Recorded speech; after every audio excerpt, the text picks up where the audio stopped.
Des clés pour vivre avec Nathalie Cardon. Le cœur de l'Église éternelle est une femme. C'est un troisième entretien avec vous, Véronique Lévy, et bonjour. Bonjour. C'est presque un grand jour pour vous.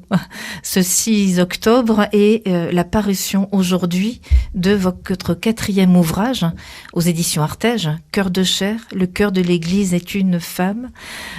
9 mois de gestation et c'est le premier jour de parution. Qu'est-ce que ça vous fait ? Je suis déjà assez touchée parce que la veille, je crois que c'était la fête de la miséricorde, du cœur de la miséricorde de l'apparition, je crois, de Jésus à Sainte Faustine, il me semble, n'est-ce pas ? Tout à fait. Voilà, donc encore une femme qui a joué un rôle essentiel. Et puis, voilà. Donc, je suis très émue que mon livre... de la sortie de ce livre que j'ai vraiment écrit moi aussi avec ma chair, et j'ai l'impression d'une certaine manière d'avoir porté pendant l'écriture de ce livre et ces 9 mois la parole et d'avoir essayé de rendre hommage à celle surtout qui l'a portée dans sa chair et par qui le Verbe s'est incarné. Ah oui, vous rendez hommage. Alors vous parlez de la première alliance, c'est le livre de la Bible. Oui, parce qu'on dit beaucoup Testament, mais en fait... on dit parfois effectivement Ancien Testament, Nouveau Testament. En fait, c'est alliance, parce que toute l'histoire de la Bible, et ce que j'ai vraiment essayé de dire dans ce livre, c'est qu'en fait, c'est une alliance de Dieu avec son peuple, mais au-delà de ce peuple, avec le cœur de chaque personne, depuis la création du monde jusqu'à la fin du monde. Nous sommes tous appelés à dire oui et à nous unir et à faire alliance avec ce Dieu. Il se propose à chacun de nous. Et c'est vrai que ceux qui ont répondu le plus promptement à cet appel, souvent, on parle beaucoup des prophètes hommes, qui certes ont eu un rôle essentiel dans la Bible, mais ce sont aussi beaucoup et surtout des femmes. Et déjà dans la première alliance et évidemment dans la seconde alliance, toutes ces femmes des évangiles dont le oui est évidemment, ce sont des pétales autour de ce grand oui, du oui de la Vierge. Alors il y a bien sûr dans ces alliances toutes ces femmes, il y a Vierge Marie, cette Immaculée Conception, et puis cette figure, cette femme, et vous en parlez, de Marie-Madeleine, c'est une rencontre et ce sont des larmes. Je lis un extrait de ce très beau passage où vous écrivez, et là c'est cette rencontre en fait de Marie-Madeleine avec Jésus. Elle est tout près de lui, elle s'agenouille et sans oser le regarder, elle brise le vase d'albâtre contre son cœur. Le parfum s'épanche sur les pieds adorables de l'homme-dieu. Doucement, tout doucement, elle les essuie de l'or de ses cheveux, etc., etc. C'est là aussi la femme qui offre son cœur, s'expose au regard et s'expose aussi dans cette déchirure du cœur brisé. Et de ces larmes, quelle humilité, quelle beauté aussi, que d'amour. Est-ce que c'est le début d'une rencontre, d'une alliance entre Madeleine et son Jésus ? Oui, et je crois que c'est surtout le début d'une alliance avec l'humanité déchue.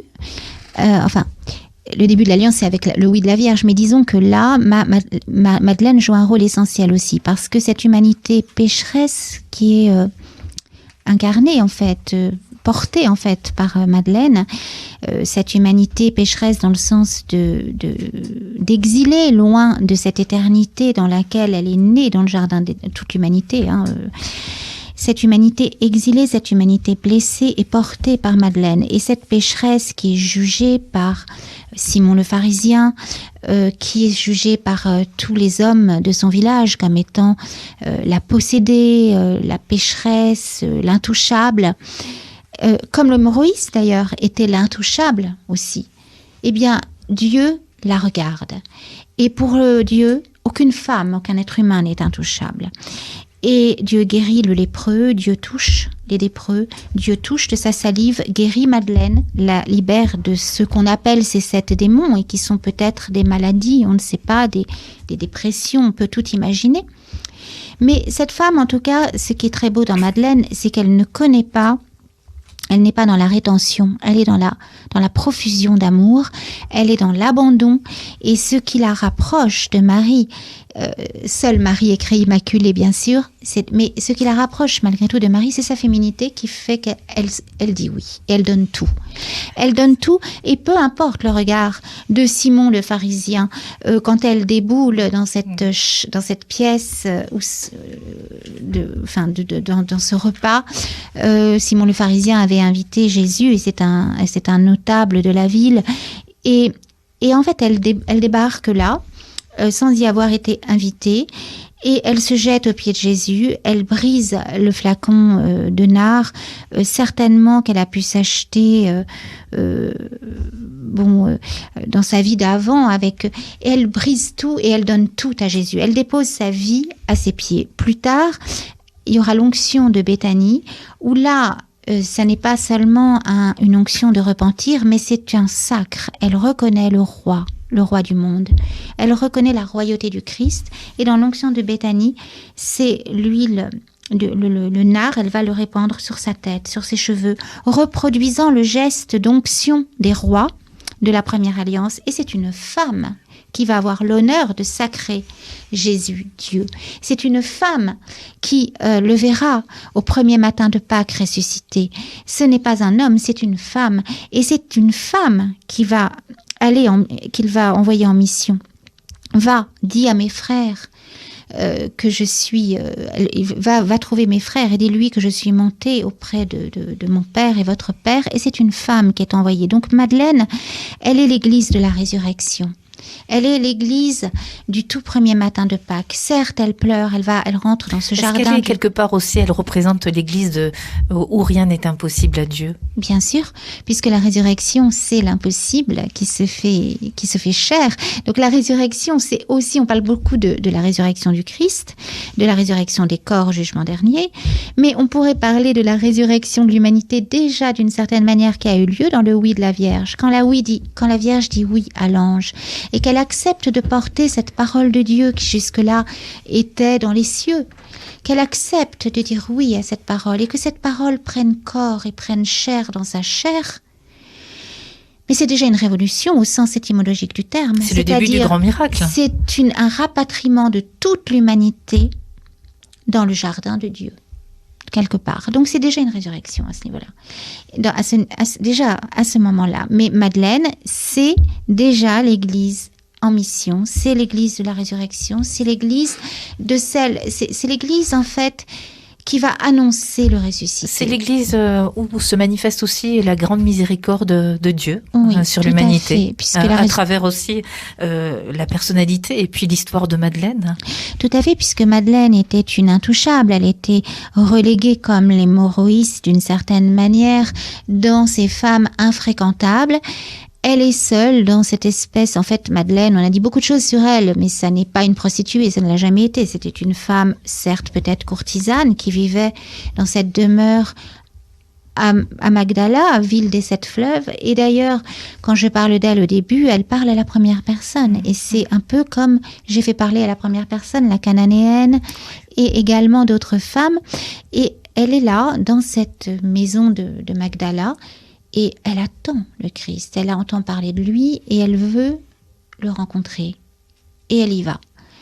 Et je crois que c'est quelque part, il y a le oui de Madeleine aussi. Le oui de Madeleine qui décide de sortir de cette tour d'ivoire, de sa maison de Magdala et de ce rôle qu'on lui fait jouer, de cette femme qui cherche Dieu à travers le corps de tous ces hommes et de toutes ces peaux qu'elle embrasse, qu'elle touche, elle prend le risque aussi de toucher ces peaux, ces hommes, etc.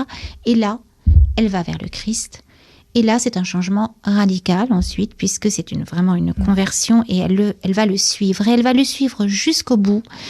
Après sa résurrection, elle va accepter de transformer cet amour où elle avait besoin de suivre Jésus physiquement, de le toucher. Et c'est pour cette raison que Jésus dit « Noli me tangere », ne me touche pas encore, parce que je ne suis pas... Elle va devoir apprendre à côtoyer, à à voir Jésus autrement. Et dans sa retraite à la Sainte-Baume, où Jésus va lui dicter tout son programme, entre guillemets, dans le jardin du tombeau, je fais parler Jésus qui va lui dire « tu iras là, dans cette grotte, etc. » Elle va apprendre, elle va s'isoler de tout, ça va être radical, elle ne verra plus, elle va être dans cet ermitage où elle va être seule avec le Seigneur et elle ne descendra que pour communier Donc elle devient l'apôtre des apôtres, l'apôtre qui est appelé aussi à une vie cachée, absolument. Une vie d'union intime. Et elle deviendra l'apôtre des apôtres, et les dominicains d'ailleurs la prendront comme sainte patronne, et je dirais même que d'une certaine manière, elle sera l'apôtre de toutes ces saintes futures, et de toutes ces saintes qui iront jusqu'à voir les papes et les remettre aussi parfois dans la vérité de Dieu, comme par exemple sainte Catherine de Sienne, sainte Jeanne d'Arc, elle va voir le pape, mais elle va voir le roi, elle, et le dauphin, et donc ces femmes, elle sera celle qui aura les prémices, après Marie bien sûr, on voit le rôle de la féminité en fait, qui rappellera les hommes à l'ordre, quand les hommes auront peur, quand les hommes se sont un petit peu égarés du chemin, de la route. Voilà, quand les hommes s'égareront de la route, quand les hommes seront lâches, quand les hommes auront peur, qui on trouve au pied de la croix, il y a Marie, il y a Madeleine, il y a les saintes femmes.